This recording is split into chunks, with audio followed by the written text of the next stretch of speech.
All right. So this is kind of different stuff than we usually film.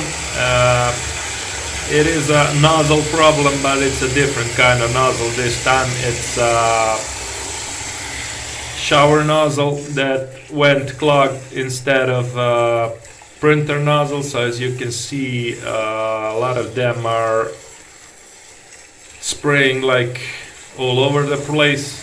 Even like this is like 90 degrees. Some of them are like 90 degrees spraying from where they should be spraying, and it's like half of them from beneath our clog, which can be seen with this background. We had to do a bit of a background for this to be seen over here, and it's even throwing water on my camera.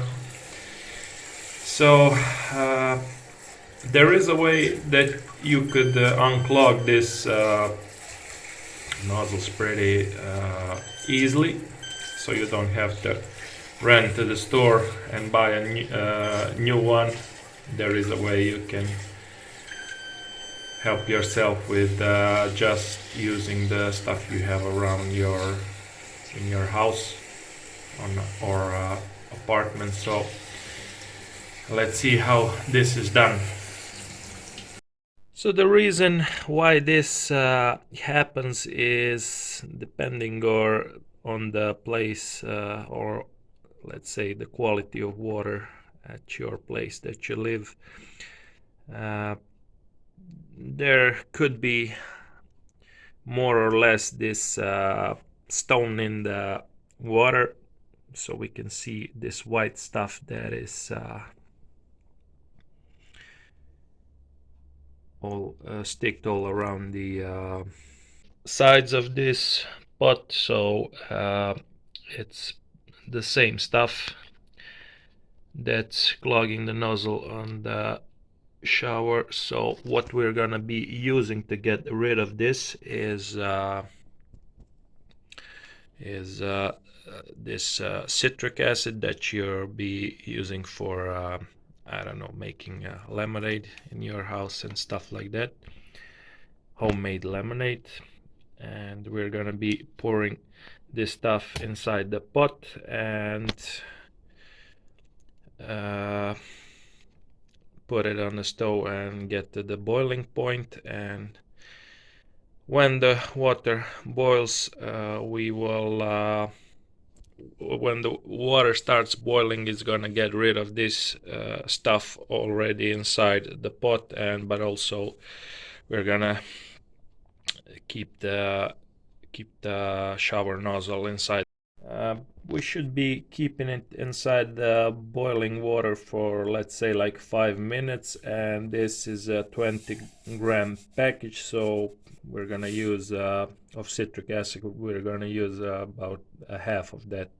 I think somewhere around 10 grams is enough, but it's not that big of a deal. If you put in a bit more or a bit less, I think it's gonna be working the same, because there's not gonna be big amount of waters inside the pot, just about enough to cover the nozzle over here. You don't have to cover the handle too. And I think the 5 minutes would be okay. If we miss the timing, we're gonna cook it some more, but I think it should be around 5 minutes. We're gonna test it if it's gonna be okay. If it's not, we're gonna cook it a bit more. Just be careful not to melt anything or overcook it, because then you're gonna have to go to buy another one. But it's not that sensitive plastic, but you need to be careful nevertheless. Okay, pouring in the water. As you can see, it's like a teacup. I think that should be enough. We need to cover the head, so maybe it's the level is a bit below the head, so maybe we should need some we should add some more, or or not. Maybe a bit more. We're gonna add a bit more and put it on the stove. And we're gonna have to wait until the water boils.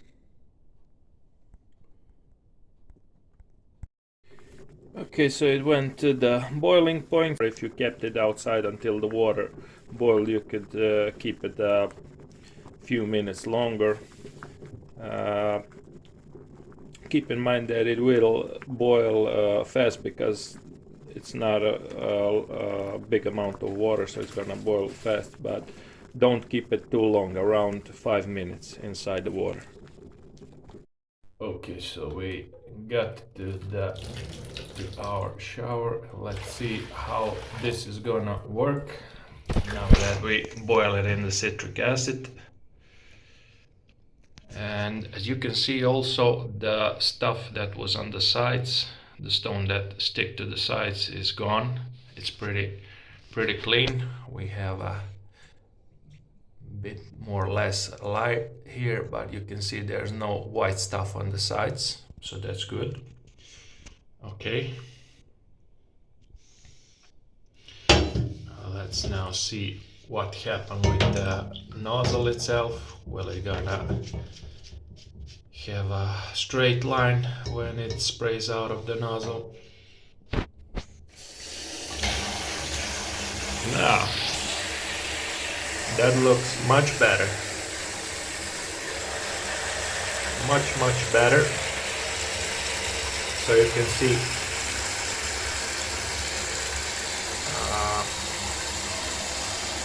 the nozzles are spraying straight down. Nothing sprays around. So maybe we could have kept it a bit more longer in the water, but this is just fine. So in regards to how it was before, this is perfectly good. One more way you could do this is that you can take apart the nozzle over here and cook only this part which has nozzles on. So you'll unscrew this screw holding the nozzles, so you can cook just the nozzles itself, but you should be doing that before it's 100% clogged. I mean, it won't get to 100%, but it could, most 90% could be clogged over here. When that happens, the pressure rises here on the pipe or the tube. So if the water is not coming out of the nozzle the way it should be, you can also damage the tube over here, and that's not fixable. So you're gonna be having to buy the tube along with the nozzle, because I'm not sure if you can buy this thing separately. So all in all, it's good to keep the nozzles clean as on the printers. So this is the one easy way you can make this fix.